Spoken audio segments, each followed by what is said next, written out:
Hello everyone, welcome back to another video here on Play on GAA. This is another episode of the Club Roundup, episode 3, and this is the Hurling edition. So we'll start out, Luke, with the main headline. Kilmallock win the Limerick Hurling title over Patrick Swell. Your guy, Oisin O'Reilly, came through, got the crucial goal. Historic day for Kilmallock, beating a star-studded Patrick Swell side. What a result. Yeah, absolutely. And look, I think it was... I really kind of fancied them, I suppose, after the semi-final where they just looked imperious in that game against Doon. So there was a lot of talk. I suppose Patrick probably were slightly favourites because of their kind of the key men. They've the three big names, I suppose, in the team. But just come out, they're a really, really rounded kind of team. And look, especially kind of you look, Oisin O'Reilly stepped up kind of after kind of a quiet game.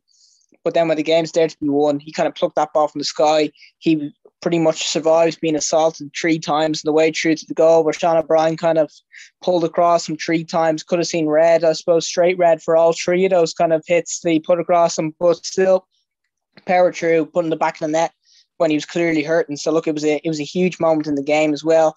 Yeah, and look, despite kind of him having a quieter game, you look, Graham Mulcahy really, really stepped up for Kilmallock. 7 points for play, his best game for the club this season by a mile. And look, he looked absolutely imperious. And as well, I think a special mention has to go to Micheál Houlihan as well, because when the game was really in the balance and Patrick Swell looked like they were going to take over, he was really, really keeping Kilmallock in the game with his free take, and he didn't look like he was going to miss one all day, and he contributed quite handsomely from play. So looking at that team as well, Micheál Houlihan and Oisin O'Reilly are really putting their hands up, placed on the Limerick senior panel, and as well, Aaron Costello is already on it, really putting his hands up as well, kind of for a starting spot going into next year. Yeah, 100%. It'll definitely be interesting to see if Kiley kind of gives them a shot at the team, because there's no doubt O'Reilly has been one of the players of the Limerick Hurling Championship this season.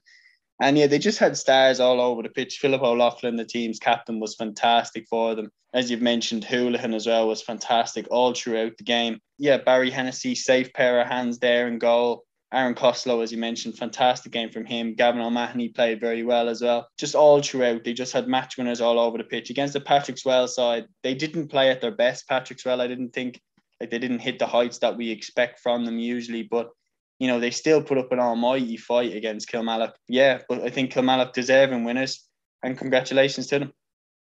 Yep, absolutely. Looked like in this game was completely kind of in the balance with about 5 minutes to go. There was really there to be won, and I suppose in that period, Oisin O'Reilly stepped up, hit that goal. Connor Hanley as well came off the bench as well. He did absolutely huge impact. He was only on for about 2 or 3 minutes, but hit 2 scores, got the ball twice and scored. So it was a big finish for Kilmallock. Patrick Swell kind of nearly looked out of ideas at the end. And I suppose some of their big men were really marshalled very, very well. Like Cian Lynch it was the quietest I've seen Cian Lynch play in years. Like I think he was really, really well marshalled in there as well. Yeah, even Galan as well, kind of one of his quieter days in there too. So ultimately, I think, look, Kilmallock really got it right, and they managed to do what several county teams haven't been able to do for the last couple of years by keeping Lynch and Galan really, really quiet. So look, that was an absolutely huge achievement in itself as well. So look, it's a fantastic result for them. I think they're really suited to winter hurling, and you know what, with the draw that they have going forward as well, I think they're going to fancy their chances. They're going to play probably the Cork champions, I think, in the first round of Munster, and that would get them into a Munster final if they win that. So look, I think they're really going to fancy kind of progressing through that, kind of considering kind of where Limerick hurling's at compared to Cork hurling. So look, they have a great chance of winning Munster this year too. Yeah, 100%. As you said, they're very well suited to the winter hurling. And speaking of Cork hurling, which of these remaining teams do you think will be the Cork champions in 2021? The quarterfinals were played at the weekend. Blackrock beat Douglas, Middleton beat Erin's Own, Glen Rovers beat Emerkilly despite a Patrick Horgan red card, and Sarsfield's got through on a bye. So it's Blackrock, Middleton, Glen Rovers and Sarsfield's left. Which out of these 4 teams do you think is going to go on to become Cork champions and then face Kilmallock? Yeah, look, I think it's an interesting one, because like I don't think the games at the weekend were I don't think they were probably classics at the weekend. I think there was people were kind of a little bit disappointed with them. I think Sarsfield's Erin's Own was probably the best game. I think the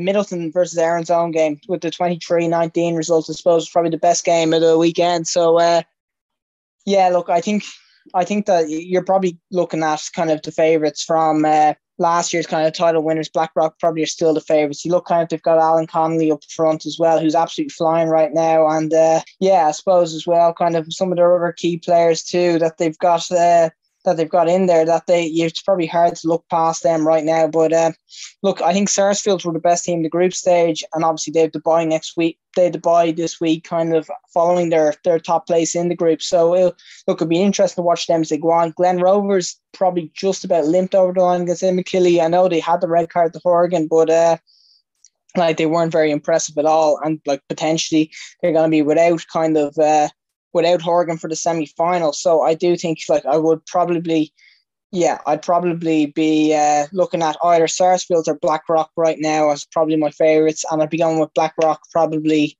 as the team I'm going to tip right now, but I probably wouldn't be too confident predicting them to go too far in Munster right now. Yeah, 100%. And while we're on Cork, we have to talk about the Camogie Championship. Shandoon, I hope I'm saying that right. Amy O'Connor was the absolute inspiration for them. She scored 2 goals and a point for Nicole Green, and Lauren Holman also had fantastic games for Shandoon, beating a much fancied Inniscarra side. They were in their first final in Cork in 27 years, and they got the job done. Fantastic day for Shandoon. What a memory for all of them. Yeah, look, absolutely. And look, they're I suppose it's their first Cork final in 27 years. They're a divisional side. So look, I suppose they've kind of always been kind of outsiders, I suppose, really. And I suppose they overcame Inniscarra as well in that final, who kind of were probably heavily backed in that. So look, it's a huge it's a huge triumph for them. And congratulations to all involved. Yeah, 100%. Fantastic result for Shandoon. Congratulations and the best of luck going forward. Moving on from the Cork Hurling and Camogie Championships to the Kilkenny semi-finals. Ballyhale Shamrocks beat James Stephens, and O'Loughlin Gales, they beat Tullaroan. So now really we have to say from this, Ballyhale Shamrocks are going to play O'Loughlin Gales in the final. What did you make of both these semi-finals, first of all, and then who are you backing in the final? Yeah, look, I suppose kind of coming into it as well, I think people were kind of nearly tipping kind of James Stephens to try and nearly kind of to overcome Ballyhale in this game. And look, I suppose just kind of based off the talent, I suppose, of that Ballyhale team, it's so hard to pick against them, really. And ultimately, I suppose in the end, it was nearly kind of comfortable the last couple of minutes. I suppose there was a bit of a scare at the start for Ballyhale, and then they were 8-4 down, and then a long kind of TJ Reid free kind of was a mixture of the goalie dropping it and hitting the post, and it was bundled in by Owen Cody. And then after that, I suppose they just kind of took over. They were very comfortable after that. TJ hit 111, and he hit, I think it was 4 of that from play as well. So look, he was absolutely imperious as well, kind of up there. This is the thing now with Ballyhale. Once kind of Owen Cody's kind of gone to a new level, he has to kind of more attention is being drawn onto him, and then TJ's a little bit more free. So look, they're an absolutely kind of huge kind of team to come up against, and look, there's so much talent on that. And look, I think they have to be the All-Ireland favourites kind of already at this stage.